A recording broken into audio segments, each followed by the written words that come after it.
"That's a nice master bedroom," my father-in-law said as he stepped through my front door. He looked around like he already owned the place. My husband smiled. "That one's yours, Dad." I thought he was joking. Then my mother-in-law pointed at the hallway. "Our daughter takes the room across from yours."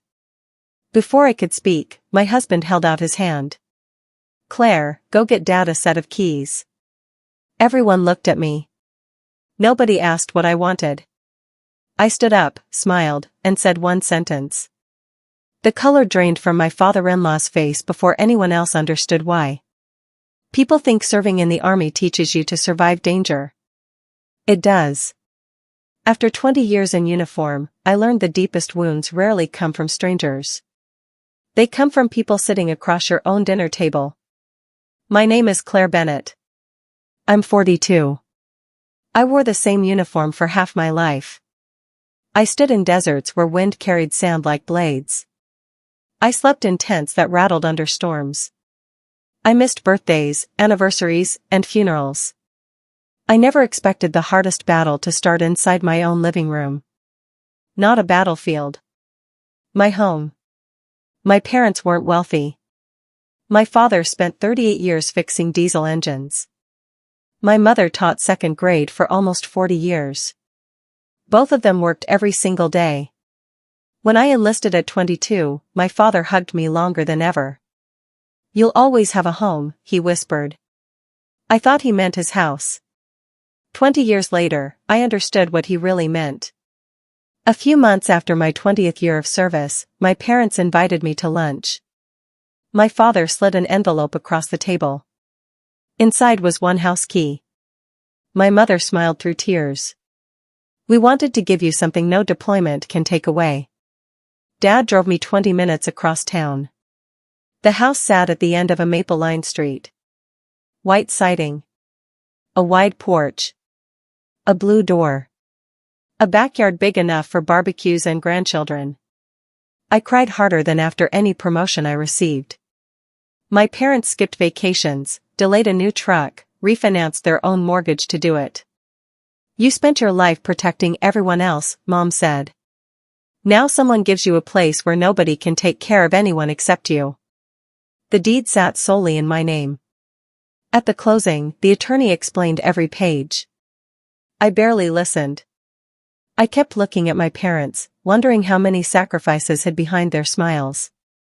When I married Daniel 6 years earlier, he seemed happy for me. He said he admired military service, even though he never served. He was funny, easygoing, patient. At least that's what I believed. When he learned my parents bought the house, he hugged me. "They deserve a daughter like you." When I mentioned the deed listed only my name, he laughed. "That's just paperwork." I laughed too. Marriage wasn't about paperwork. It was about trust. Over the years, small things surfaced. Daniel joked his parents would move in someday. His mother said my backyard was perfect for gatherings. I smiled politely.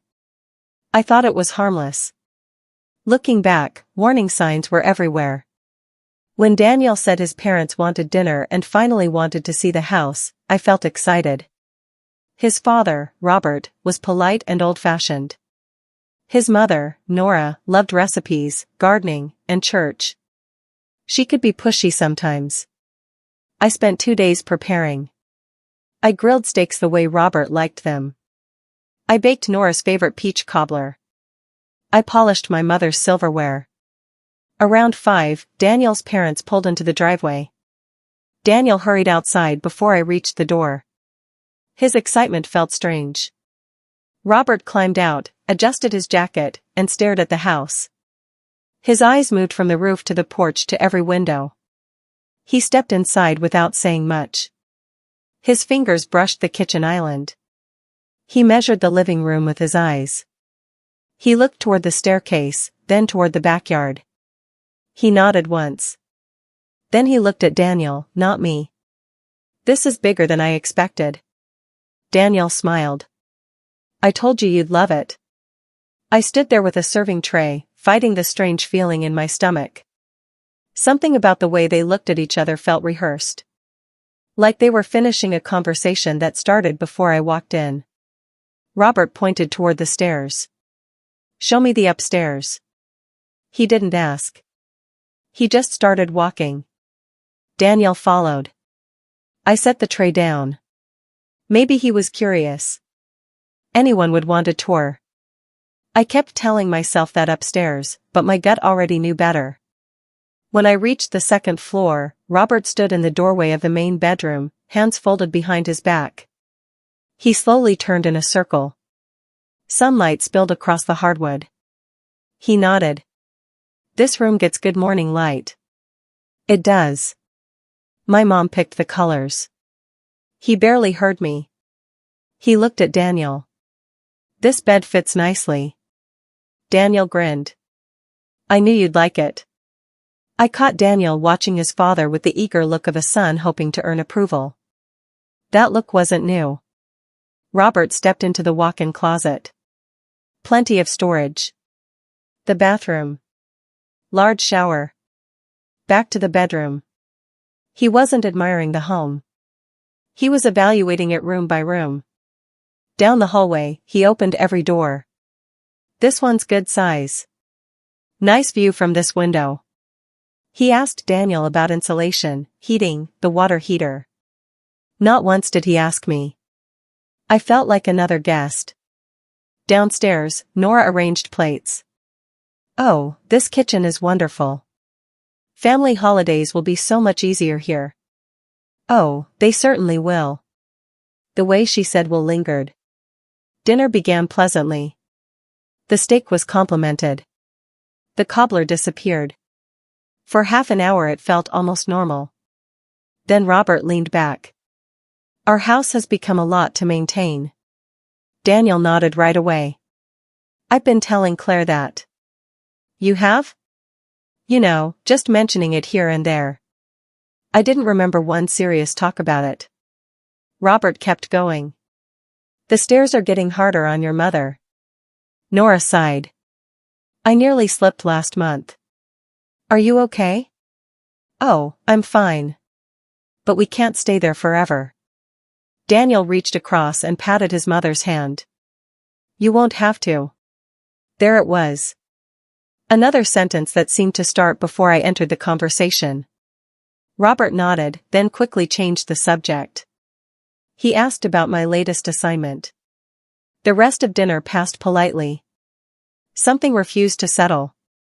Years in the army taught me to trust patterns more than words. People can lie. Patterns rarely do.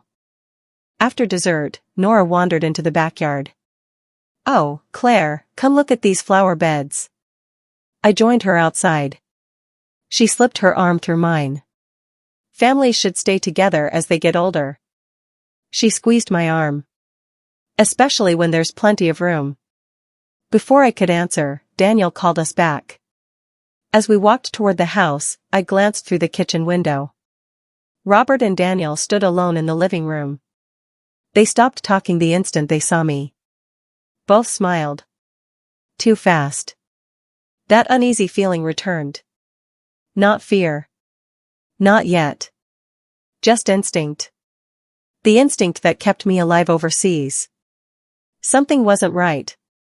I simply didn't know what. And by the time I finally understood, it was already too late. Daniel's hand stayed stretched toward me. "The keys, Claire." The room went quiet. The kind that presses against your ears. Nora folded her hands and smiled. Robert stood by the fireplace like a man whose plan was already complete. Daniel looked at me with mild impatience. I looked around my own living room. The framed photo of my parents on the mantel. The quilt my mother sewed by hand. The oak coffee table my father built over 3 weekends because store-bought furniture never tells a story. Not one person asked how I felt. I stood slowly. The army teaches you calm is louder than anger. You don't raise your voice. You steady it. I smiled. I'd be happy to. Daniel's shoulders relaxed. I knew you'd understand. I held his gaze. Just as soon as the owners agree. His smile fell. What? I'd be happy to hand over the keys as soon as the owners agree. Nora frowned. But you are the owner. Not exactly. What do you mean? I pulled out my phone. Daniel laughed. What are you doing? I'm calling the other owners. There aren't any other owners. I tapped a name. Dad. The call rang once. My father's smiling face appeared. My mother sat behind him. Everything okay? He asked. It is now. Mom, Dad, I have a question. Could you tell everyone who owns this house? Neither hesitated. Dad spoke first. You do. Then he added calmly. And your mother and I kept our protective life interest rights, just as our attorney recommended. Silence. Complete silence. I'm sorry. What? My father kept going. The house can't be transferred, refinanced, pledged, or occupied by additional permanent residents without written consent from all protected parties. Nora looked confused. I don't understand. My mother smiled. We've seen too many military families lose everything because they trusted the wrong people. We wanted to make sure Claire would always have a home. Nobody ever told me that. You never asked. The words carried weight. I turned toward Robert. His face had changed. Cheeks drained of color. Jaw tightened. His eyes moved from me to Daniel, then back. Robert had worked in commercial real estate before retiring. He understood property law. Enough to know exactly what my father meant. Enough to realize everything had collapsed. Daniel looked between us. Dad. Robert didn't answer. Dad. What exactly are those protections? My father explained.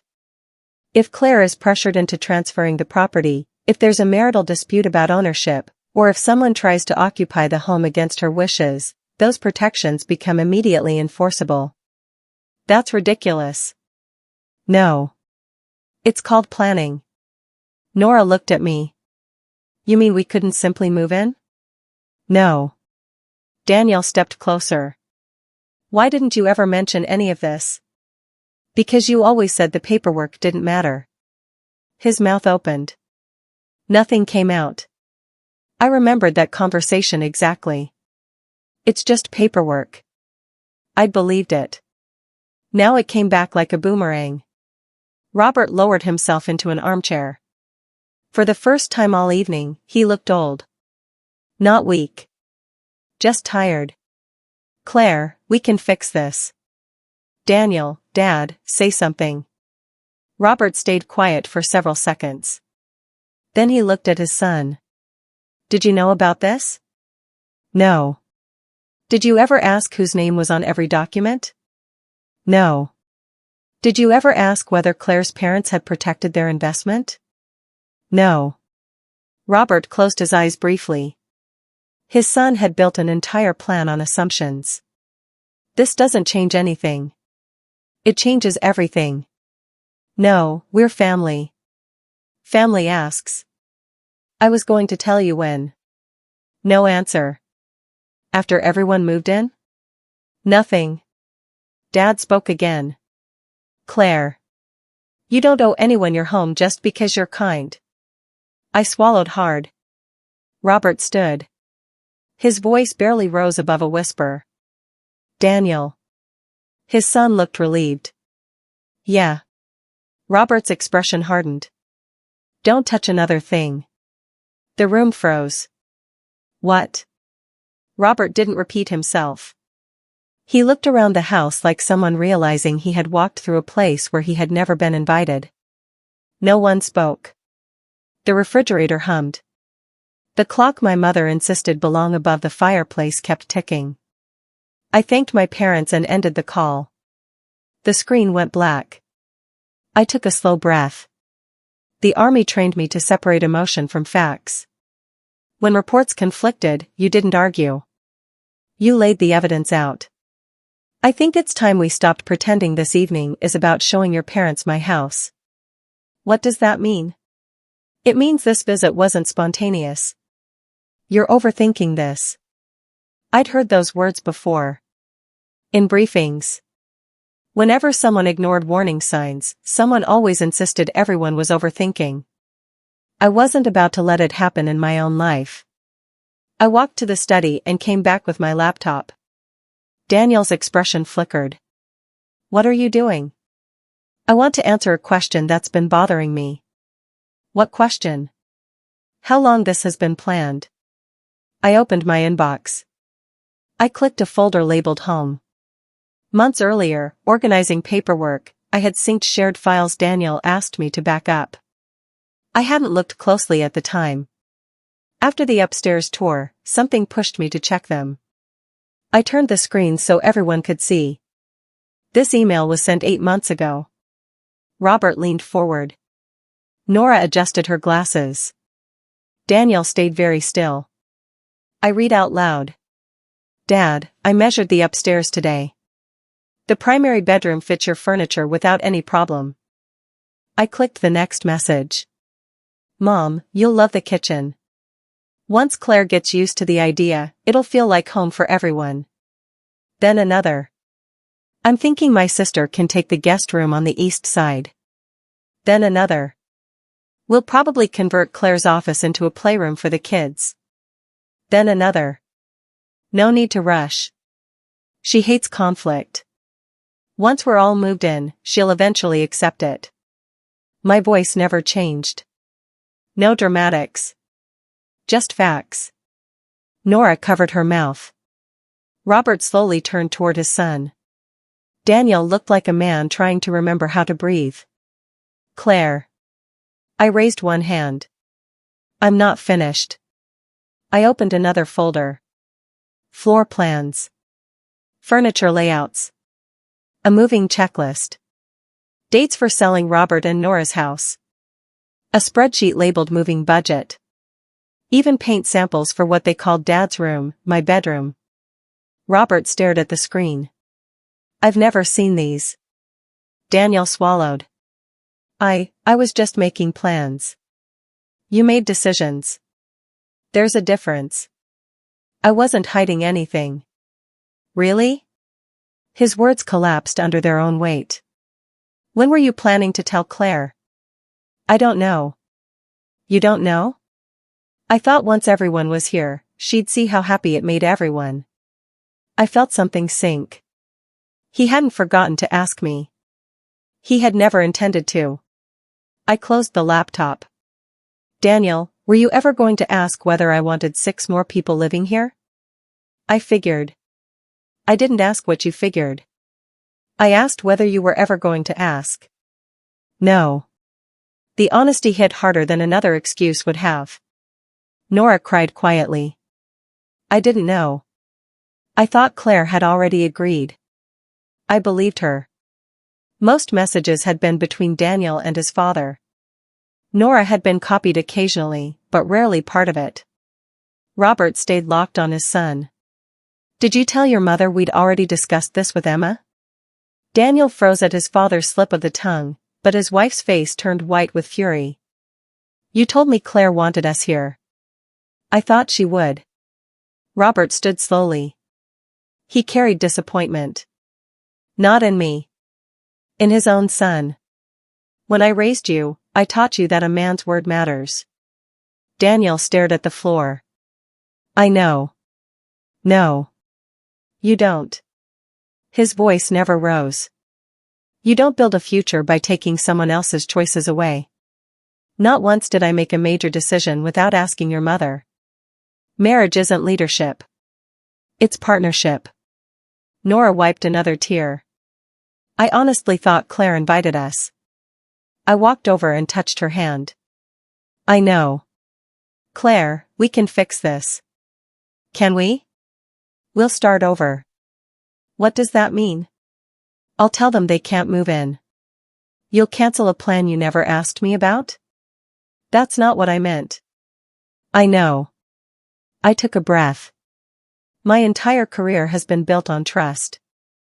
I know. When soldiers trusted my decisions, they weren't trusting my rank. They were trusting my judgment. In marriage the same is true. No one interrupted. You didn't lose my trust because you wanted to help your parents. You lost it because you assumed my voice wasn't necessary. Daniel covered his face. I never thought about it that way. I know. That's exactly why we're here. Outside, the porch light reflected against the windows. Down the street, children laughed. Life went on. Just not the life I thought I had. Robert walked toward his son. He held out one hand. The keys. The house keys. I know. Daniel hesitated a second, then dropped the spare set into Robert's palm. Robert crossed the room and stopped in front of me. He placed the keys in my hand and gently closed my fingers around them. They belong with you. I swallowed. Thank you. He turned toward Nora. We're leaving. Neither argued. As Robert reached the front door, he stopped. Claire, I owe you an apology. You don't? I do. I should have asked before I walked upstairs. You trusted your son? I did. And I was wrong. He looked at his wife. I thought I raised a man who understood respect. Then at me. Your parents raised a remarkable daughter. I only wish I'd raised a better son. The door closed softly behind them. Daniel and I stood alone. Minutes passed. Neither moved. Are you leaving me? I stared at the family photograph. 3 years earlier. Both of us smiling. I don't know. Weeks passed. We tried counseling. We had conversations that should have happened years earlier. Daniel apologized more times than I could count. He admitted he had always struggled to say no to his parents. He admitted he convinced himself I would eventually agree because I'd always been patient. He admitted he mistook my kindness for permission. Those conversations mattered. But they couldn't erase what had been revealed. Trust isn't rebuilt with apologies alone. It's rebuilt one choice at a time. Sometimes by the time someone is ready to make those choices, the other person has already accepted that the foundation is gone. 3 months later, I signed the divorce papers. No shouting. No courtroom drama. Just 2 signatures. 2 people admitting respect had quietly disappeared long before either said it out loud. A few weeks after the divorce became final, my parents came over for Sunday dinner. Dad grilled hamburgers in the backyard. Mom brought far too much potato salad. We ate on the patio as the sun disappeared behind the maple trees. Feels peaceful. It does. Any regrets? I thought about it. I regret believing that avoiding conflict would protect my marriage. What did it do instead? It delayed the truth. He smiled sadly. Sometimes that's the hardest lesson. I still live in that house today. Not because it's valuable. Because every wall reminds me of something my parents gave me that was far more important than a roof. They gave me security. They gave me independence. Most of all, they taught me that love never demands your silence to prove your loyalty. If someone truly loves you, they'll ask before they assume. They'll listen before they decide. And they'll never mistake your kindness for surrender. If my story reminded you of someone in your own life, or if you've ever had to choose between keeping the peace and standing up for yourself, I'd love to hear your thoughts. Tell me where you're watching from and what you would have done in my place. And if stories like this speak to you, please subscribe and join us here at Twisted Family Revenge Stories.